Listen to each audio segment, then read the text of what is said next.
Bismillahirrahmanirrahim. Assalamualaikum warahmatullahi wabarakatuh. Perkenalkan, nama saya Arman dari kelas PJKRD NIM 1931041169. Baiklah, di sini saya akan menjelaskan tentang materi hakikat penelitian. Yang pertama yaitu penelitian atau riset merupakan terjemahan dari bahasa Inggris research, yang merupakan gabungan dari kata kembali, dan to search, yaitu mencari. Beberapa sumber lain menyebutkan bahwa research adalah berasal dari bahasa Prancis recherche. Intinya hakikat penelitian adalah mencari kembali. Banyak sekali definisi tentang penelitian yang muncul. Salah satu yang cukup terkenal adalah menurut Webster New Collegiate Dictionary, yang mengatakan bahwa penelitian adalah penyelidikan atau pemeriksaan bersungguh-sungguh, khususnya investigasi atau eksperimen yang bertujuan menemukan dan menafsirkan fakta, revisi atau teori atau dalil yang telah diterima. T. Hilway dalam bukunya berjudul Introduction to Research menambahkan bahwa penelitian adalah studi yang dilakukan oleh seseorang melalui penyelidikan yang hati-hati dan sempurna terhadap suatu masalah, sehingga diperoleh pemecahan yang tepat terhadap masalah tersebut.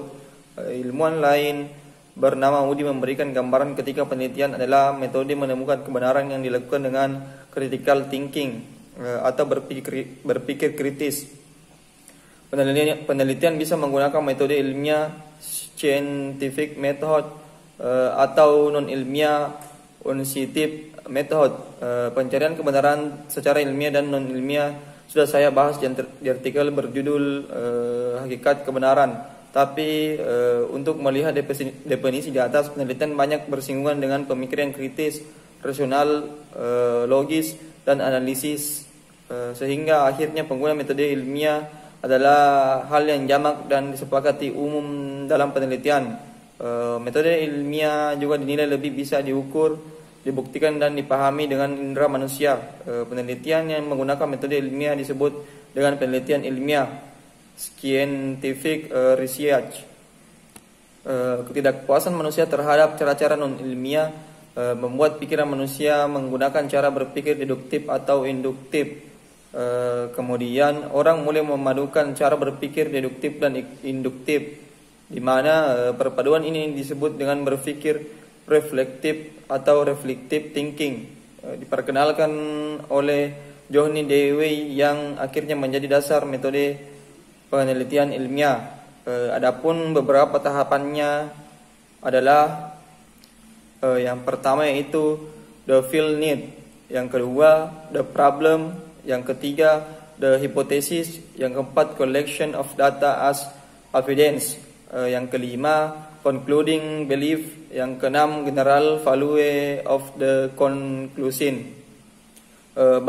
Kita akan membahas poin yang pertama yaitu the field need atau adanya suatu kebutuhan. Seseorang merasakan adanya suatu kebutuhan yang menggoda perasaannya sehingga dia berusaha mengungkapkan kebutuhan tersebut. Yang kedua, the problem atau menetapkan masalah. Dari kebutuhan yang dirasakan pada tahap the field needs di atas, uskan dengan merumuskan, menempatkan, dan membatasi permasalahan atau kebutuhan. Penemuan terhadap kebutuhan dan masalah boleh dikatakan parameter yang sangat penting dan menentukan kualitas penelitian. Studi literatur, diskusi, dan pembimbingan dilakukan sebenarnya mendefine kebutuhan dan masalah yang akan diteliti. Selanjutnya yang ketiga yaitu the hypothesis atau menyusun hipotesis, jawaban atau pemecahan masalah sementara yang masih merupakan dugaan yang dihasilkan misalnya dari pengalaman, teori, dan hukum yang ada. Yang keempat yaitu collection of data as evidence atau merekam data untuk pembuktian, membuktikan hipotesis dengan eksperimen, pengujian, dan merekam data di lapangan. Data-data dihubungkan dengan satu dengan yang lain untuk ditemukan kaitannya. Adapun proses ini disebut dengan analisis.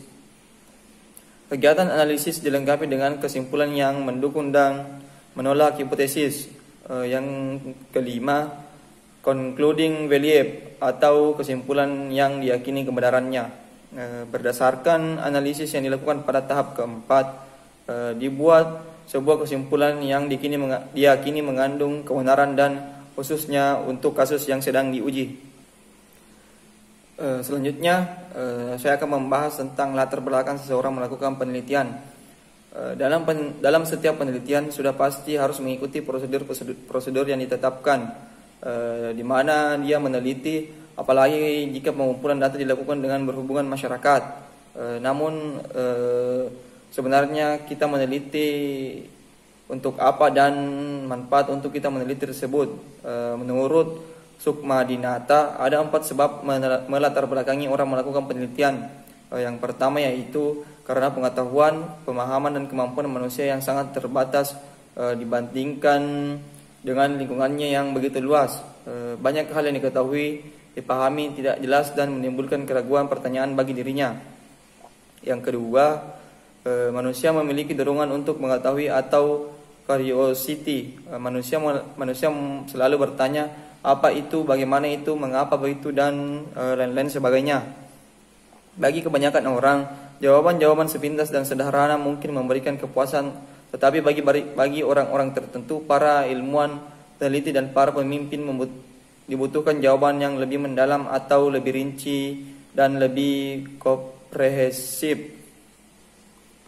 Adapun latar belakang yang ketiga yaitu manusia di dalam kehidupannya selalu dihadapkan dengan masalah, tantangan, ancaman, dan kesulitan, baik di dalam dirinya, keluarganya, masyarakat sekitarnya, serta di lingkungan kerjanya.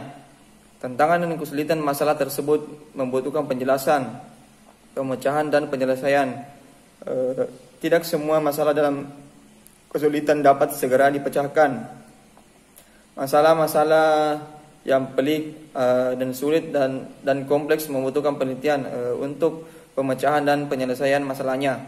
Yang keempat, manusia merasa tidak puas dengan apa yang telah dicapai, dikuasai, dan dimilikinya. Ia selalu ingin lebih baik, lebih sempurna, serta memberikan kemudahan, selalu ingin menambah dan meningkatkan kekayaan dan fasilitas hidupnya.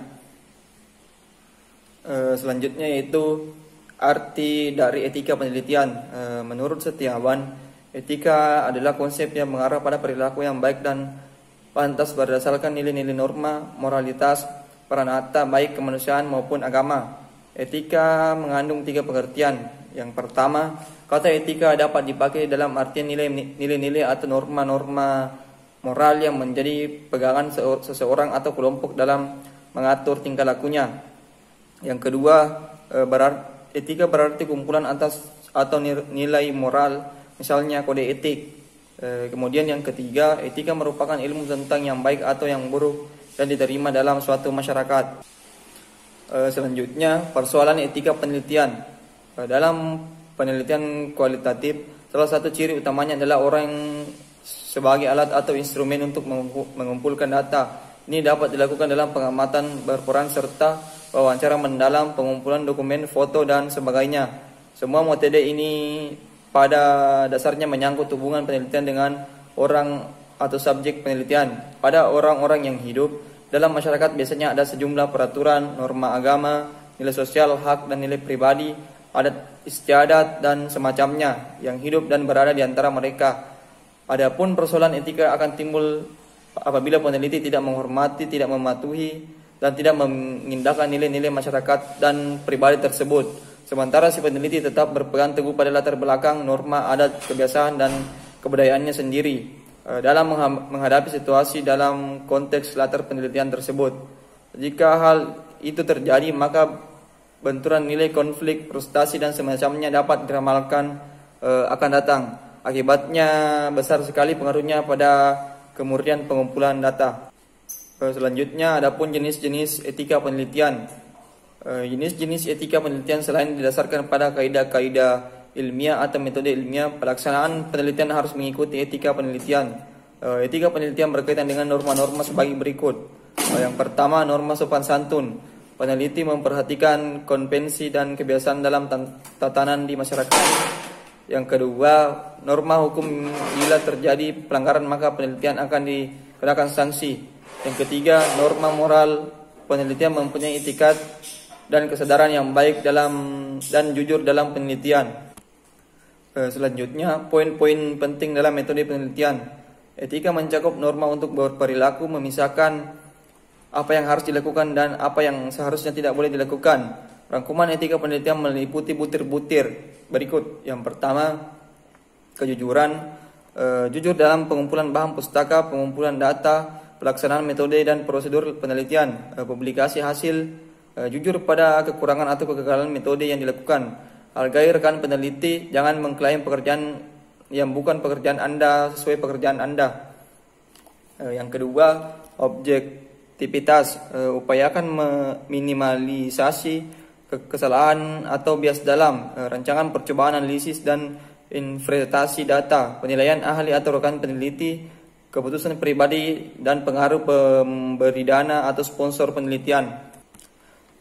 Yang ketiga yaitu integritas. Tepati selalu janji dan perjanjian. Lakukan penelitian dengan tulis. Upayakan selalu menjaga konsistensi pikiran dan perbuatan. Kemudian yang keempat, ketelitian. Berlaku teliti dan hindari kesalahan karena ketidakpedulian. Secara teratur catat pekerjaan Anda dan rekan Anda yang kerjakan. Misalnya kapan, di mana pengumpulan data dilakukan. Catat juga alamat korespondensi, responden, jurnal atau agen publikasi lainnya. Sekian dan terima kasih. Mungkin itu sedikit materi yang bisa saya bawakan. Lebih dan kurangnya mohon dimaafkan. Wabillahi taufiq wal hidayah. Wassalamualaikum warahmatullahi wabarakatuh.